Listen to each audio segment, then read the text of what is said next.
ভাবি কি বাজার শেষ? এই যে শেষ। আসেন রিক্সা আসেন।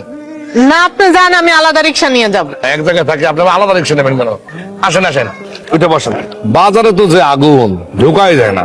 বাজারে ঢুকলে মনে হয় কি জানেন, মনে হয় ইটের বাটায় ঢুকছি। তার উপরে যদি বাড়িতে আবার মেয়ে হয়, তাহলে তো কথাই না। মাঝে মাঝে ইচ্ছা করে কোথাও বেড়াইতে যাই, সেটাও সম্ভব।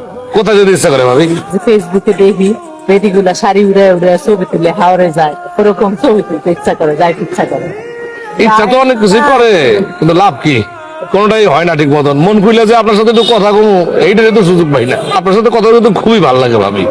কই না মনে করেন আপনার জামাই কি মনে করে, আমার বউ কি মনে করে, মানে ভয় লাগে আর কি, সাহস পাই না আর কি। আপনার বউটা আমার একটু কেমন জানি, তার সাথে তোর কথা কম যায়, কেমন জানি একটু চাহিদা বেশি না, সবকিছুর মধ্যে কেমন জানি একটু খাম খাম খাম খাম ব্যাপার। যা দেখে তাই চাই, বাপ দর একেবারে কচি কুচি, বয়স তত কম না, আপনার কাছাকাছি হইব না।